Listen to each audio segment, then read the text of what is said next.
SSC ফিজিক্সের তৃতীয় অধ্যায় অর্থাৎ বল থেকে আমরা আলোচনা করব। প্রথমেই আসো, যা প্রয়োগ করলে স্থির বস্তু গতিশীল হয় বা হতে চায়, অথবা গতিশীল বস্তু স্থির হয় বা হতে চায়, তাকে বল বলে।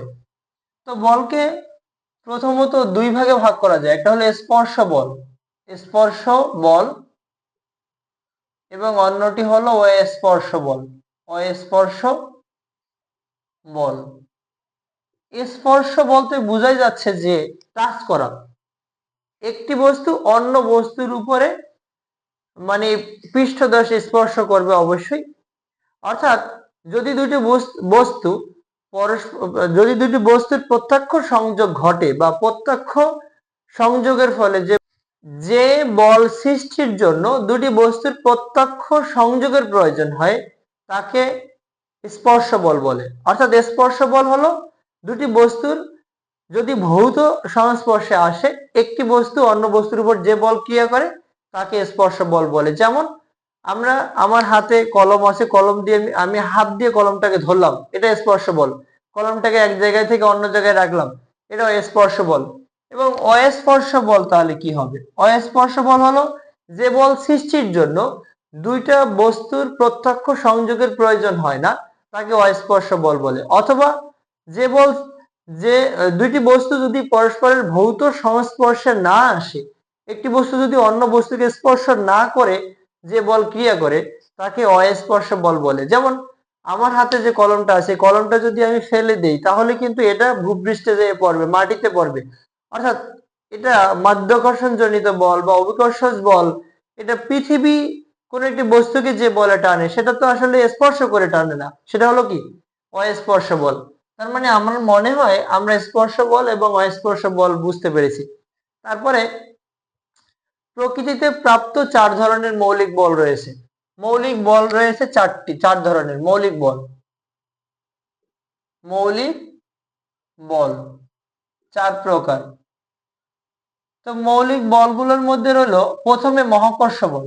মহাকর্ষ বল,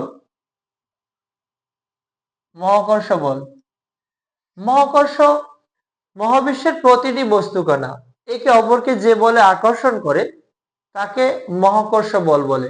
মহাকর্ষ বল অসীম পাল্লার বল, অনেক দূর থেকে ক্রিয়া করে এবং প্রকৃতিতে প্রাপ্ত সবচেয়ে দুর্বল বল হলো মহাকর্ষ বল।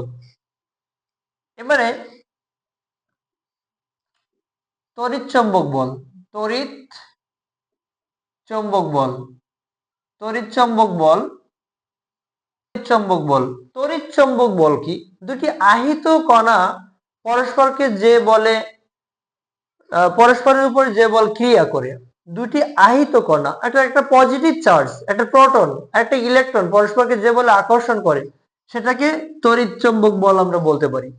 অথবা দুটি দুইটা মেরু অর্থাৎ দুটা দণ্ড চৌম্বক পরস্পরকে যে বলে আকর্ষণ করে বা বিকর্ষণ করে, তাও তড়িৎ চৌম্বক বল হবে।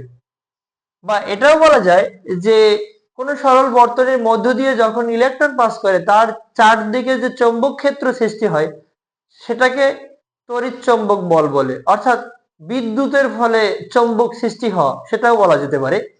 এবারে তড়িৎ চৌম্বক বল অনেকটা দুর্বল বল, তবে মহাকর্ষ এটাকে মাঝারি বল বলা হয়। মহাকর্ষ বলের চেয়ে শক্তিশালী, কিন্তু দুর্বল নিউক্লিয় বলের চেয়ে দুর্বল। অর্থাৎ এর তীব্রতা মহাকর্ষ বলের চেয়ে বেশি, কিন্তু দুর্বল নিউক্লিয় বলের চেয়ে কম।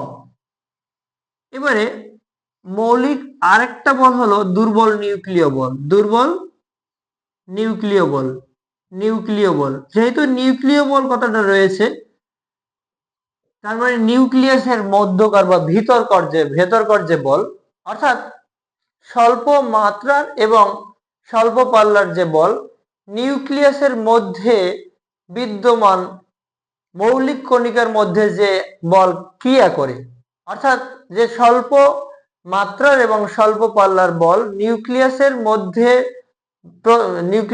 মধ্যে বিদ্যমান মৌলিক কণিকাগুলোর মধ্যে ক্রিয়া করে, মৌলিক কণিকাগুলোর মধ্যে ক্রিয়া করে তাকে দুর্বল নিউক্লিয় বল বলে। সোজা সাপটা বলা যায় যে স্বল্প পাল্লার এবং স্বল্প মাত্রার যে বল মৌলিক কণিকাগুলোর মধ্যে আবদ্ধ থাকে বা ক্রিয়া করে তাকে তাকে দুর্বল নিউক্লিয় বল বলে। অর্থাৎ মৌলিক কণিকা কোথায় থাকে? নিউক্লিয়াসে থাকে, এই জন্যই তো এটাকে নিউক্লিয় বল বলা হলো। এবারে এই দুর্বল নিউক্লিয় বলের কারণেই নিউক্লিয়াস অস্থিতিশীল হয়। অস্থিতিশীল হওয়ার কারণে সাধারণত এখান থেকে তেজস্ক্রিয় রশ্মি বিটা রশ্মি বের হয়। অর্থাৎ এই তেজস্ক্রিয় রশ্মি দুর্বল নিউক্লিয় বলের কারণে নিউক্লিয়াস যেহেতু অস্থিতিশীল হয় এখান থেকে কিন্তু ফিউশন বিক্রিয়া সংঘটিত হয়। ফিউশন বিক্রিয়া সংঘটিত হয়, এখান থেকে বিটা ডিকে হয়। এই বলের পাল্লা 10⁻⁻16, অর্থাৎ এই বলের পাল্লা অনেক বেশি না, এই বলের পাল্লা 10⁻⁻16, অর্থাৎ এই বলের তীব্রতাটা যদি বলি, এই বলের তীব্রতাটা হলো এক্স্যাক্টলি তড়িৎচুম্বক বলের চেয়ে বেশি, কিন্তু সবল নিউক্লিয় বলের চেয়ে কম। এবারে মৌলিক বলের মধ্যে শেষ যে আরেকটা বল রয়েছে সেটা হলো সবল নিউক্লিয় বল। সবল নিউক্লিয় বল, সবল নিউক্লিয় বল। তো এটাও নিউক্লিয়াসের মধ্যকার যে বল। সবল মানে পৃথিবীর মধ্যে সবচেয়ে যে শক্তিশালী বল সেটাকে কাউন্ট করা হয় সবল নিউক্লিয় বল। এই সবল নিউক্লিয় বল হলো প্রোটন এবং নিউট্রনের মধ্যকার যে বল। এখন আমরা কিন্তু এক্স্যাক্টলি পরমাণুর অস্তিত্বই পেতাম না যদি এই সবল নিউক্লিয় বলটা না থাকতো।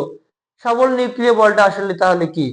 যেমন একটি প্রোটন একটা নিউট্রনকে যে বলে আকৃষ্ট করে রাখে বা আবদ্ধ থাকে, একটা নিউক্লিয়াসের মধ্যে যে প্রোটন এবং নিউট্রন যে বলে আবদ্ধ থাকে তাকে কিন্তু সবল নিউক্লিয় বল বলে।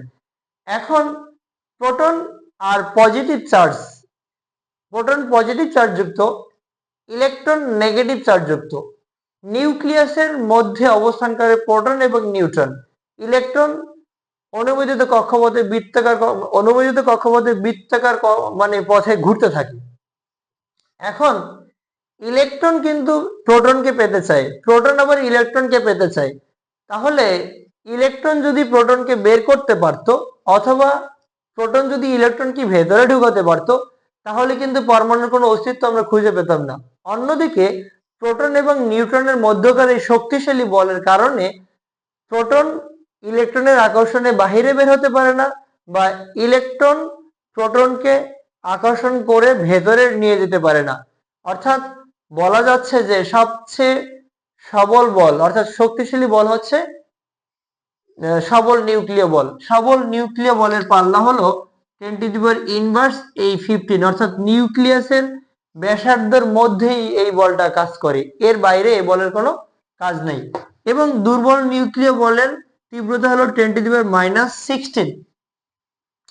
এবং সবল মহাকর্ষ বলের পাল্লা কিন্তু অসীম, অনেক দূর থেকে।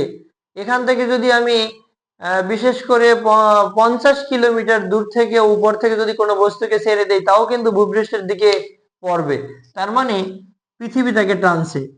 মহাকর্ষ বল, তার মানে মহাকর্ষণ বলের পাল্লা অসীম। এবং তড়িৎচুম্বকীয় বল এর পাল্লাও আমরা অনেক সময় আমরা ছোটবেলা চুম্বক দিয়ে খেলছি, দেখা যায় অনেক দূর থেকে চুম্বকের বল যে আকর্ষণ করে এটা আমরা নিজেরাও বুঝি। এবারে শেষ যে বল, আরো দুইটা টাইপের বল রয়েছে, সেটা হলো একটা হলো সাম্য বল, এটা হলো সাম্য বল এবং অন্যটা হলো অসাম্য বল। সাম্য বল একাধিক বস্তুর উপরে বল ক্রিয়া করার ফলে যদি তাদের বলের লব্ধি বা ত্বরণ শূন্য হয়, এর উপরে একাধিক বল ক্রিয়া করার ফলে যদি তাদের লব্ধি বল শূন্য হয়, অর্থাৎ যদি ত্বরণ না হয়, তবে তাকে সাম্য বল বলে। যেমন সমশক্তির দুইজন ব্যক্তি যদি রশি ধরে টানাটানি করে, যদি রশি কারো দিকে নিতে না পারে তবে তাকে সাম্য বল বলে। অথবা আম গাছে আম ঝুলছে, আমের বোটা, আম গাছ বোটার মাধ্যমে আমটাকে উপরের দিকে টানছে, পৃথিবী তাকে মাধ্যাকর্ষণ বলের মাধ্যমে নিচের দিকে টানছে। আম কিন্তু নিচে পড়তেছে না বা আমটা উপরে উঠে যাচ্ছে না, উপরের দিকে উল্টা ভাবে গাছের দিকেও উঠছে না, তার মানে এটা এক ধরনের সাম্য বল বলতে পারি। এবার অসাম্য বল, কোনো বস্তুর উপরে যদি একাধিক বল ক্রিয়া করার ফলে বলের লব্ধি যদি শূন্য না হয়, অর্থাৎ যদি ত্বরণ হয়, তবে সেটাকে আমরা বলতে পারি অসাম্য বল। অসাম্য বলটা কি? যেমন গাছ থেকে আম যদি পড়ে যায়, অর্থাৎ আমের বোটা আমটাকে ধরে রাখতে পারেনি, আমের বোটার টানের থেকে পৃথিবীর টান বেশি, এটাকে আমরা অসাম্য বল বলতে পারি। এবারে এমনও হতে পারে যে রশি ধরে দুইজন ব্যক্তি টানাটানি করছে, একজন ব্যক্তি একটু শক্তিশালী এবং অন্য ব্যক্তি একটু দুর্বল। দুর্বল ব্যক্তি কাছ থেকে রশিটা কিন্তু সবল ব্যক্তি নিজের দিকে টেনে নিয়ে যাবে, তাহলে এই ধরনের বলটাকে আমরা বলবো কি? অসাম্য বল।